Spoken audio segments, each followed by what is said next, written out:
What's going on, guys? So the topic of today's video is going to be surrounding like the meat substitutes market.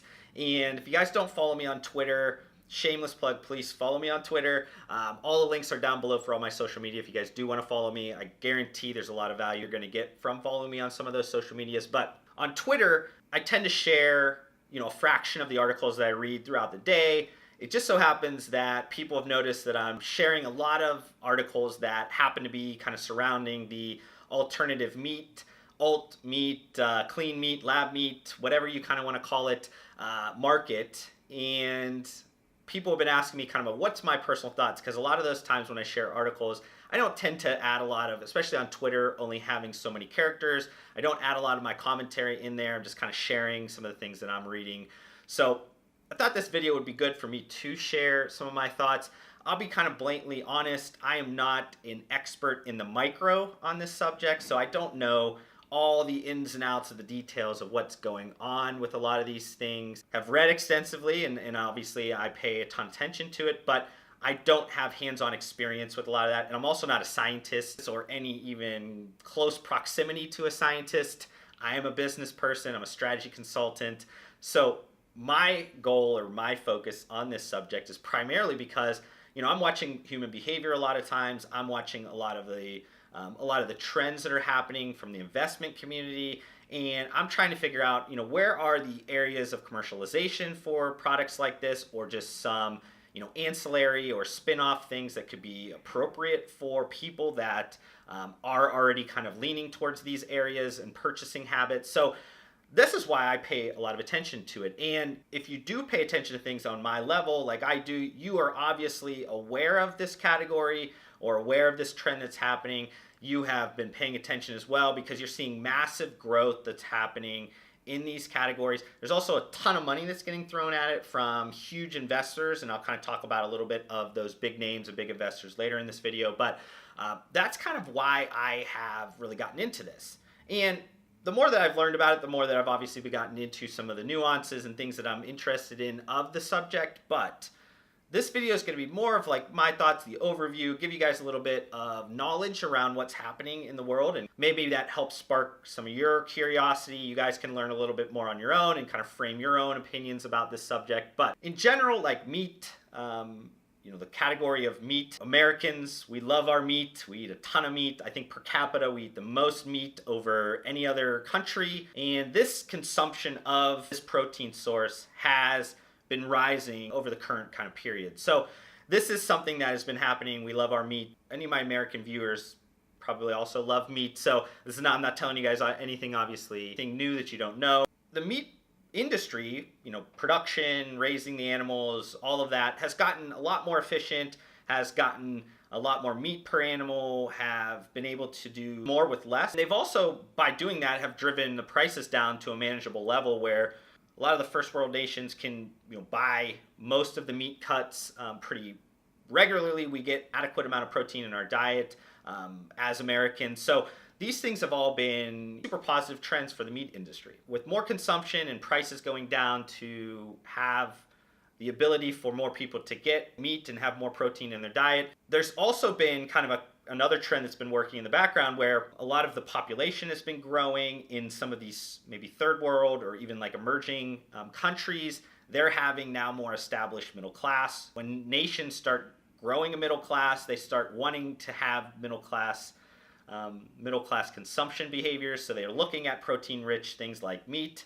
And because of those kind of trends that are happening with like populations rising and more meat consumption happening, there's going to be a kind of a natural counterbalance that needs to happen with protein and just having the available amount of protein in the world. So looking at the problem today, you don't really see it. But if we look 10, 20, 30 years out, you start to kind of think about things, and me as like a business economics, finance kind of guy, I'm looking at supply and demand, how that it might affect pricing, and how that might affect the need for more supply, and all these different things that need to counterbalance for everybody to have the available food supply for protein-rich items. And I'm obviously not alone in this search.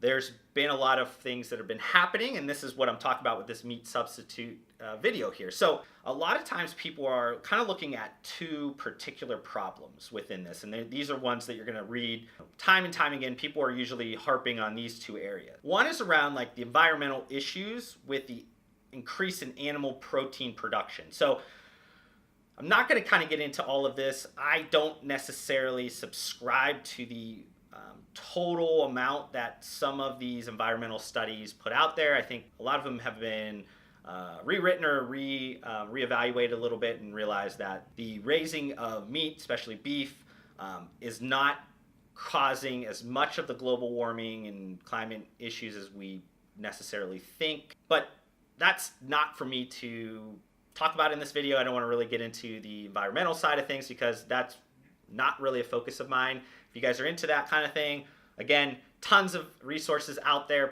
And then the other problem, the one that I'm kind of more interested in, the one that I think most people are most kind of focused on, is this lack of supply in meat that's going to happen. How do we create solutions that are cost effective, are going to be that is going to be appropriate to our needs in the future? So at this point, most people, when there's a problem, a big problem, business or the world or anything like that, you either throw like bodies at it, more resources, more bodies towards it. You either figure out like a better mousetrap to kind of solve things in the short term, or you figure out if there's like some technological shift that can create a huge material difference in the problem. Right now, I think the most interesting area is this technological shift that is happening that could potentially solve that kind of second problem of needing more supply at a more cost-effective manner.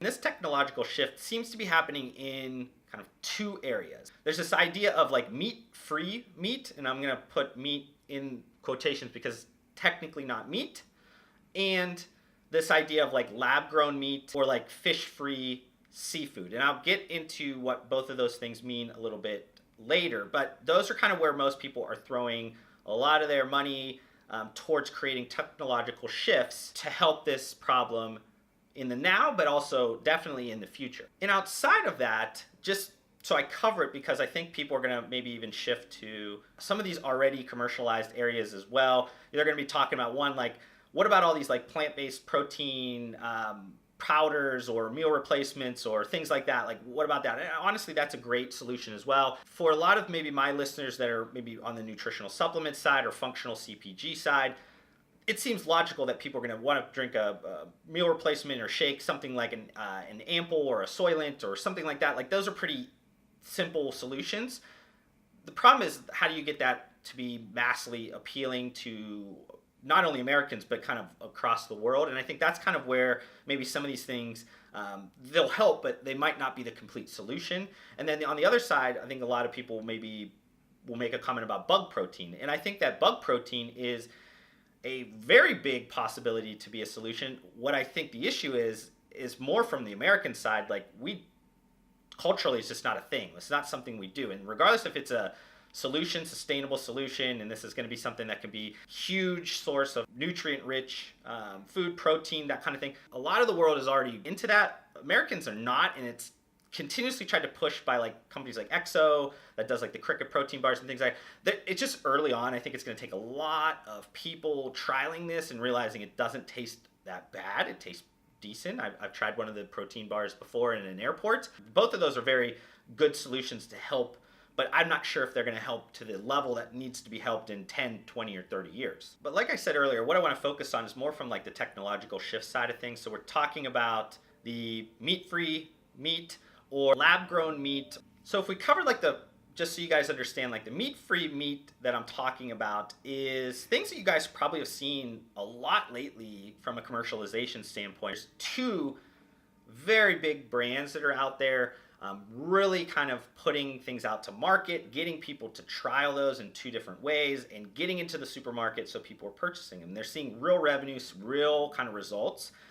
Even with their kind of, in a way, like their minimum viable product, they still are so new and small in terms of like their commercialized product aspect of the business compared to like where it's going to be in the future. So these meat-free meats, what I'm talking about there is not the traditional kind of veggie patties, those nasty things that we maybe have ate over the years. We're talking mostly here on the veggie burger side of things because that's where both of these companies that I want to talk about are kind of focusing their attention, because beef and ground beef and burgers is kind of an American cultural thing, and this is kind of be one of their, if they could figure this out, they can figure all the other issues out. So this is a product that looks like meat raw, looks like meat cooked.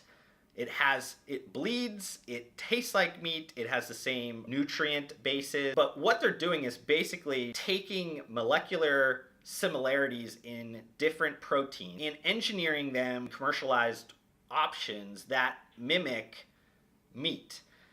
And if you guys want to get into the weeds about this, there's a ton of different information on like how these things work, but they're taking like little bits of each kind of unique plant sources that actually have very similar molecular compositions and creating this sequence that has the same mouthfeel and taste and all these different things. So it's super neat, just way above my head on the science side of things and how that actually works, like from a micro level. While I'm talking about this, maybe you guys were thinking about the names I was already talking about. These ones are Impossible Foods and then Beyond Meat. They kind of took two different approaches to this, but both of them kind of have the same plan here.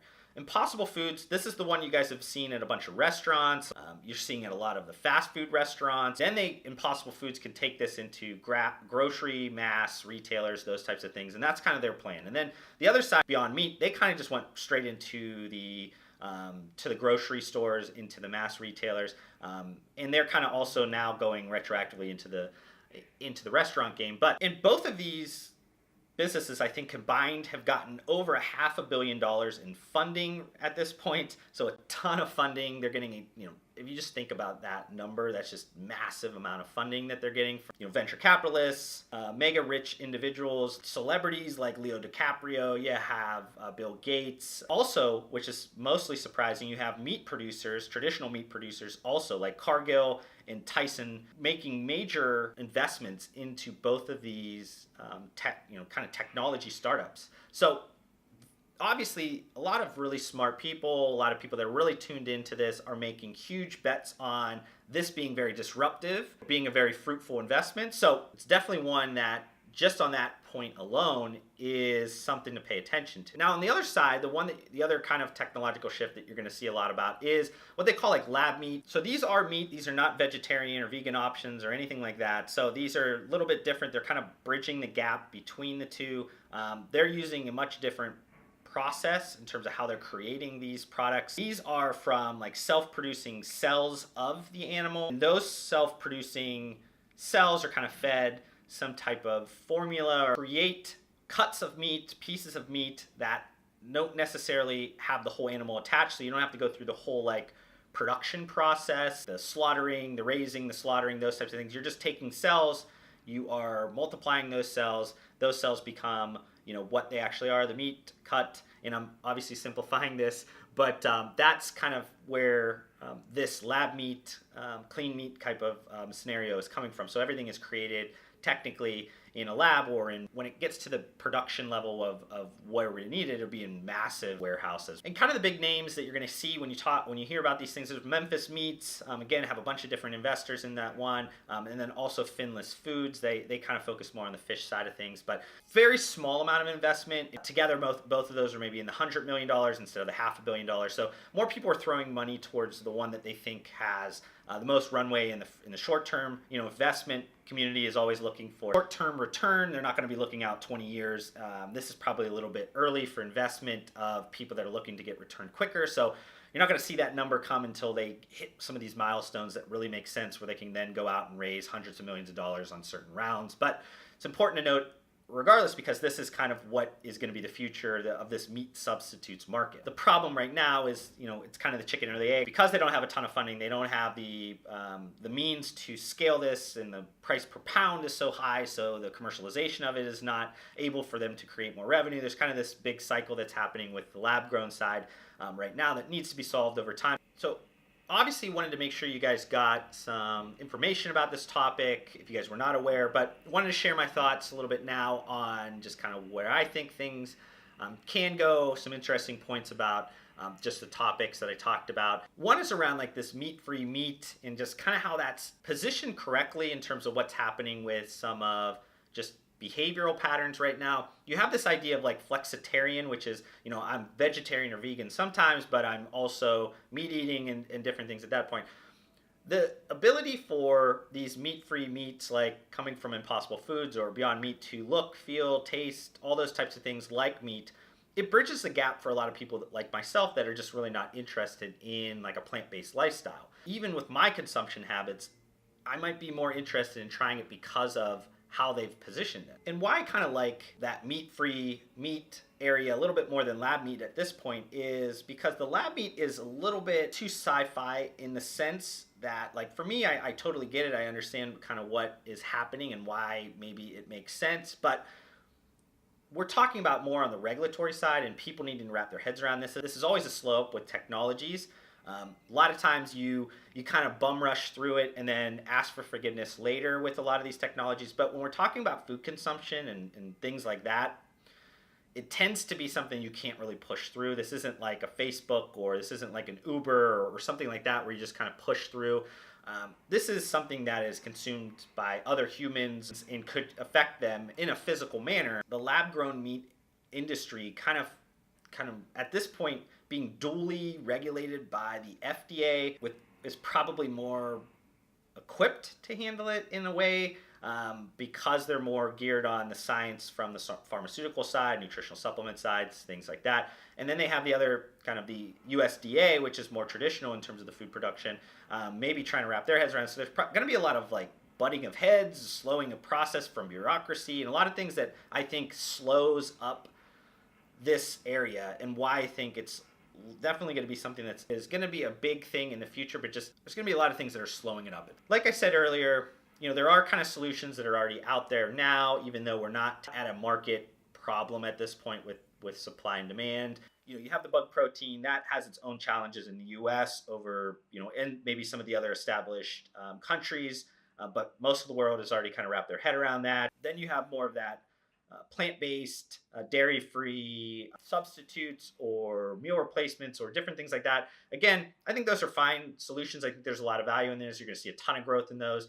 Big CPG, big food, beverage, all those types of portfolios. Either you're going to see a lot of investment in those from those brands because they know there's high growth in those, or you're going to see a lot of these brands become more commonplace out in the market. It's just one of those things where you're going to see the growth. It's natural in the short term. In the long term, I'm not sure if that is going to solve the problems we're talking about, but it's a viable commercialized decision at this point. And I think while some things are going to have more material long-term benefit than others, this is going to have to be a multi-pronged approach where some of those items that are now available need to be utilized in more small, cost-effective manners, because at current pace, technological shifts are still at a cost that's either premiumly or at a premium price level or at a cost that's just not conducive to most nations, the ones that are going to be the most vulnerable at a lack of food production. That's the goal, I think, involved with all of this. But if and when they get to that point, there's going to need to be solutions that happen within that time frame when things are getting a little bit tight. So this is going to have to be a multi-pronged approach. I think even looking at options that have nothing to do with meat substitutes or anything like that, if we even look at just kind of cleaning up the food production cycle, making sure there's not a lot of waste. So I'm going to end this topic here, guys. Hopefully you guys got some value, got some education, learned something new from this video.